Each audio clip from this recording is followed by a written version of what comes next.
लोगों को ये लगता है कि केमिकल ही एकमात्र ऐसा सहारा है जिससे हम खेती कर सकते हैं और उसी से ही खेती होगी। अगर हम वो नहीं डालेंगे तो खेती बिल्कुल भी पॉसिबल ही नहीं है। तो वो जानकारी ले लो मेरी दादी माँ से कि जब उनके पास यूरिया, डाया और खतरनाक कीटनाशक नहीं होते थे तो वो बीमारियों को किस तरह से समाप्त करते थे, और आजकल के जमाने में कौन सी खेती को चुनना चाहिए, रासायनिक या प्राकृतिक। तो ये सारी जानकारी हमें देंगी हमारी दादी माँ, जिनकी उम्र है पूरे 95 साल और पूरे फिट एंड फाइन है और इस उम्र में भी वो खेत का काम करते हैं।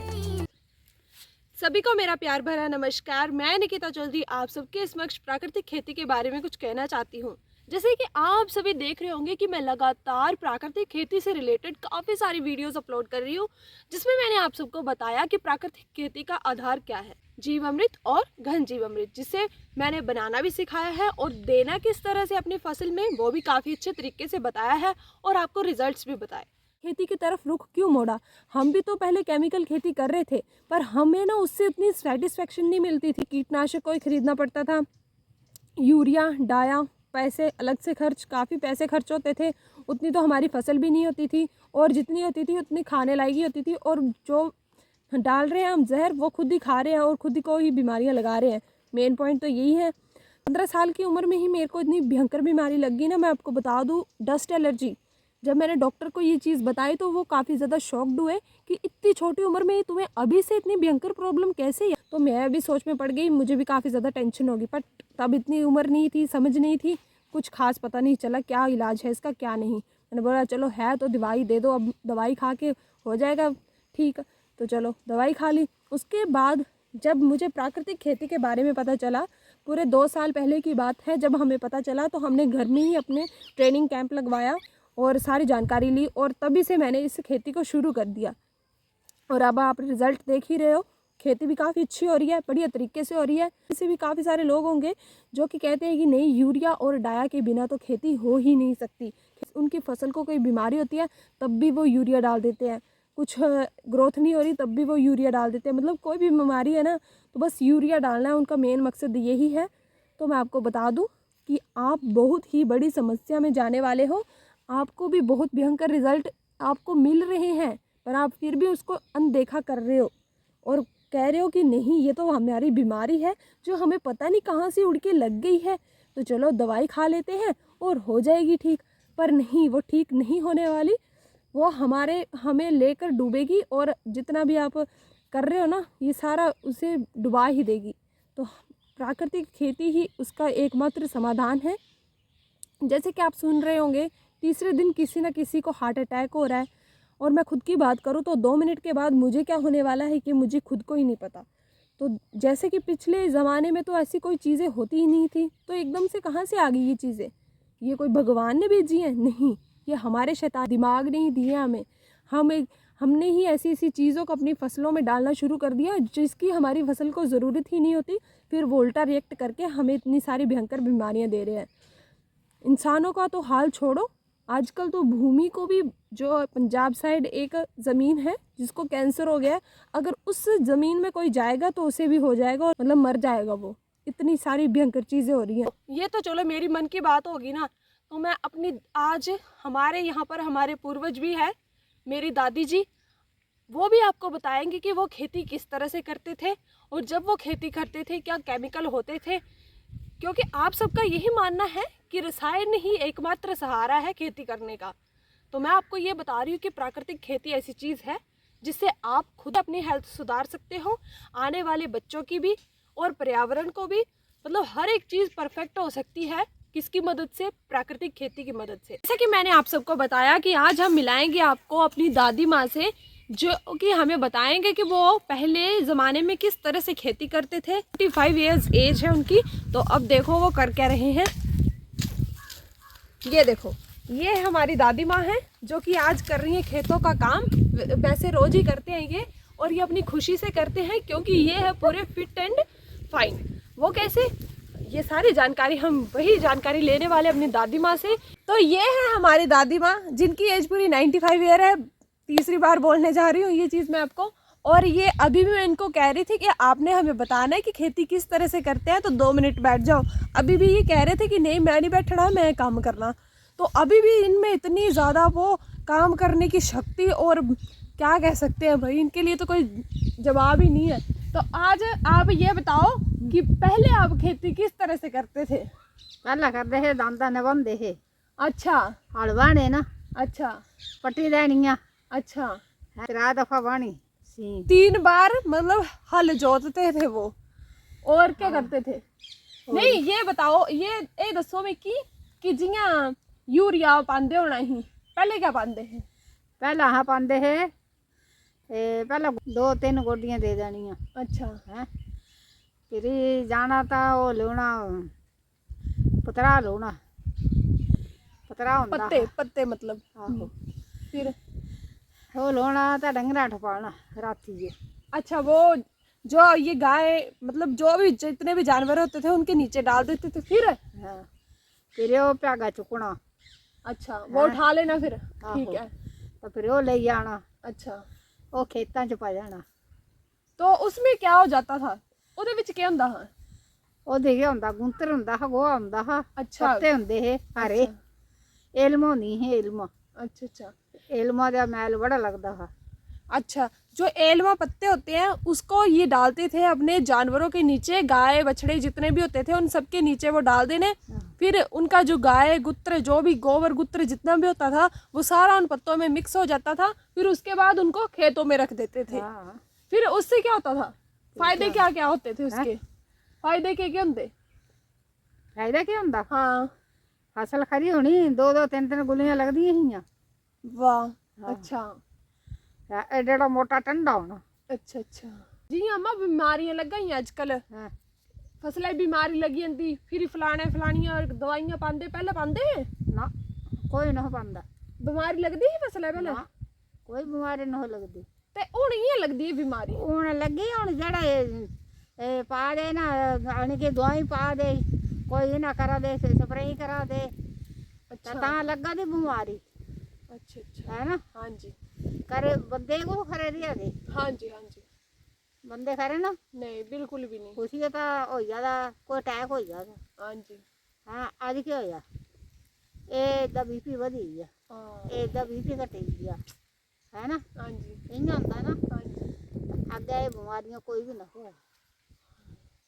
तो मैंने अभी दादी जी से ये चीज़ जानी कि हम जैसे हमारी फसलों को कभी बीमारी लगती है, पहले जब हम केमिकल खेती करते थे तो हम क्या करते थे, बाज़ार से दवाई लेकर आनी और वो छिड़काव कर देना और थोड़े टाइम तक वो ठीक हो जाती थी।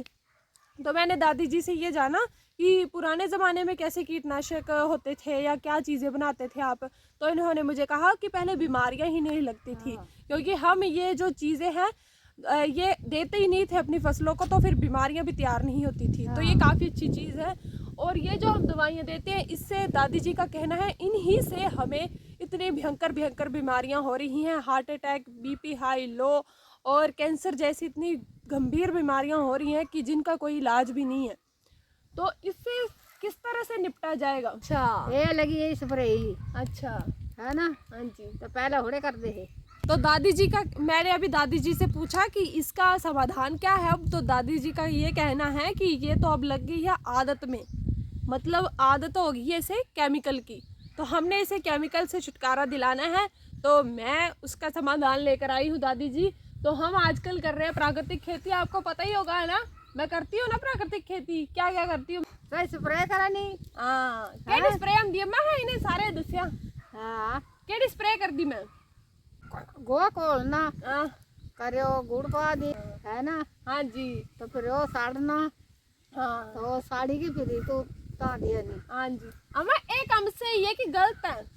चले तो कम खराया, हाँ जी। है ना।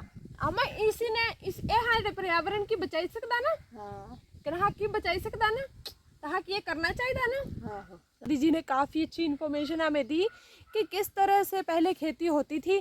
और मैं आज आपको रिजल्ट्स भी दिखा देती हूँ साथ में, कि आपको लग रहा होगा कि कहानियाँ ही बना रही हैं दोनों दादी पोती बैठ के। तो आपको मैं रिज़ल्ट भी दिखाती हूँ कि मैंने खुद लगाई है यहाँ पर कनक, जो कि SPNF मॉडल है, और हमने उसमें पूरा नेचुरल तरीके से ही स्टार्टिंग से लेकर एंड हम उसका पूरा नेचुरल तरीके से ही करने वाले हैं। तो चलो दिखाती हूँ मैं आपको आज वो अपना फसल का खेत, कनक लगाई हुई है, बहुत मस्त लगी हुई है। चलो दिखाती हूँ मैं आपको। जी का बहुत बहुत धन्यवाद। और तू ही पुट्टा आलू दहे जल्ले दूजे खेतरे च। काफी कहानियां बना ली है प्राकृतिक और केमिकल खेती को लेकर, तो मैं आपको दिखाने जा रही हूँ रिजल्ट कि देख लो भाई, प्राकृतिक खेती से भी काफ़ी बढ़िया रिजल्ट मिलते हैं और फसल भी काफ़ी अच्छी होती है और पैदावार भी काफ़ी अच्छी हो रही है और हाइट कंपैरिजन सब कुछ बहुत बढ़िया चल रहे हैं। तो ये हमने इस तरह से लगाई है कनक, एक कतार कनक की है हमारी, फिर उससे आगे मटर लगाए हुए हैं क्योंकि मटर हमें देते हैं नाइट्रोजन प्रदान करते हैं हमारी फसल को, जिससे हमें यूरिया जैसे केमिकल देने की ज़रूरत ही नहीं पड़ती और हम देते भी नहीं हैं। हम देते हैं इसमें जीवामृत, घन जीवामृत और अन्य जो भी हमारी खाद्य होती हैं वह हमें इसमें दे रहे हैं। खेती का मतलब होता है प्रकृति की चीज़ें ही प्रकृति को हमने प्रदान करनी है। अनवांटेड चीज़ जो हम खुद मैन मेड चीज़ें तैयार कर रहे हैं वो ऐसी वैसी चीज़ अपनी प्रकृति को बिल्कुल नहीं देनी, क्योंकि वो उसे चाहिए ही नहीं। तो अपने इस दिमाग का प्रयोग ना करते हुए प्रकृति को ही प्रकृति की चीज़ें प्रदान करनी है ताकि वो उसी में खुश रहे। हिमाचल प्रदेश से बिलोंग करती हूँ जो कि कृषि प्रधान प्रदेश तो है पर उद्योग में उतना आगे नहीं है। तो उसमें हम प्राकृतिक खेती को किस तरह से बढ़ावा दे सकते हैं, हम क्या कर सकते हैं।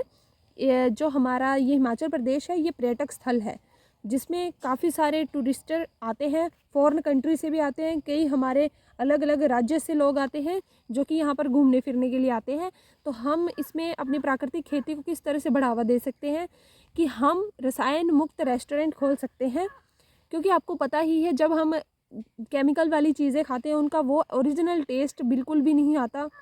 जब हम रसायन मुक्त प्रोडक्ट्स बनाएंगे खाएंगे तो उसकी वो खुशबू, उसका वो स्वाद सब कुछ आएगा और उसके प्राइस भी थोड़े हाई होंगे एज़ कंपैरिजन टू केमिकल, जिससे आपकी आमदनी भी बढ़ सकती है और आपको तो बढ़ावा मिलेगा, उनको भी थोड़ी प्रेरणा मिलेगी कि ये चीज़ कर क्या रहे हैं तो हम इसे इंटरनेशनल लेवल तक पहुंचा सकते हैं। उस वजह से भी हम प्राकृतिक खेती करते हैं। तो ये ZBNF भी है, मतलब ज़ीरो बजट नेचुरल फार्मिंग, जिसमें आपका कोई खर्च नहीं आता। जैसे यूरिया, डाया, कीटनाशक अदर जो भी होते हैं उनको ख़रीदने के लिए हमें काफ़ी ज़्यादा पैसे खर्च करने पड़ते हैं, पर इसमें ऐसी कोई बात नहीं है। प्रकृति की चीज़ें प्रकृति से लोगे तो वो कोई पैसा नहीं मांगती है, पेड़ों से लेनी है वो चीज़ें और बस उसे प्रदान कर देनी है हमने।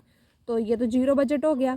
तो ये चीज़ होगी, इससे तो आपकी जो जितना मतलब आप इनपुट सोर्स दे रहे थे वो तो कम हुआ ही और आप केमिकल फ्री हो गए तो आपको बीमारियां भी नहीं लगेंगी, उससे भी आपका पैसा बच गया, डॉक्टर्स के पास जो जाना था वो भी बच गया। केमिकल फ्री सेब होते हैं उसकी काफ़ी ज़्यादा मांग है।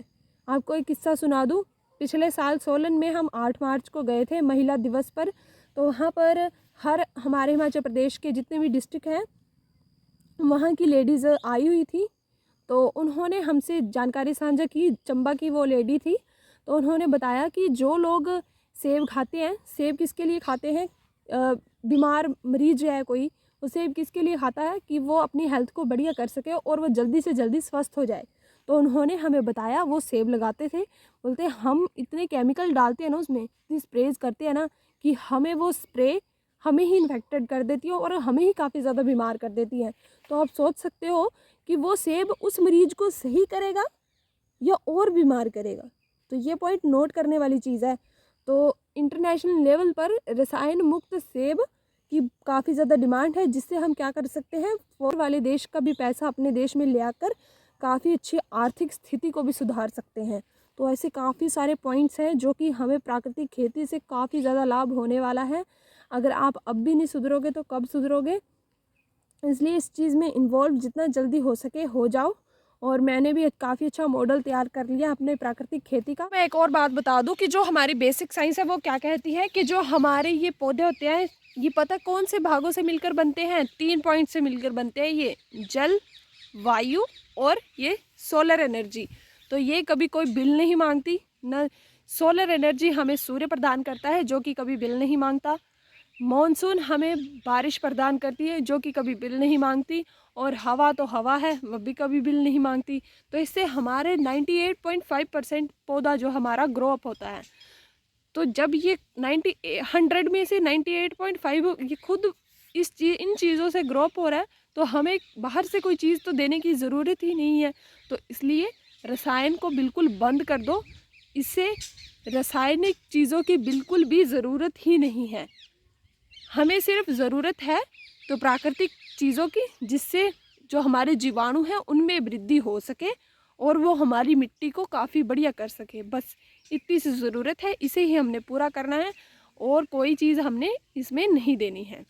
आज का मेरा प्राकृतिक और केमिकल को लेकर एक छोटा सा व्लॉग, जिसमें मैंने आपको पूरी जानकारी साझा करने की कोशिश की है। Results become very beneficiary for us, और आपके लिए भी बढ़िया ही होंगे। बस एक बार अपनाने की ज़रूरत है।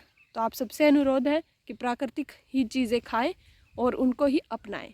ठीक है, तो ज़्यादा ना बातें करते हुए इस व्लॉग को करते हैं यहीं पर समाप्त, और मिलते हैं आपको कल एक और नए व्लॉग के साथ। चैनल को लाइक शेयर सब्सक्राइब ज़रूर करके जाएं।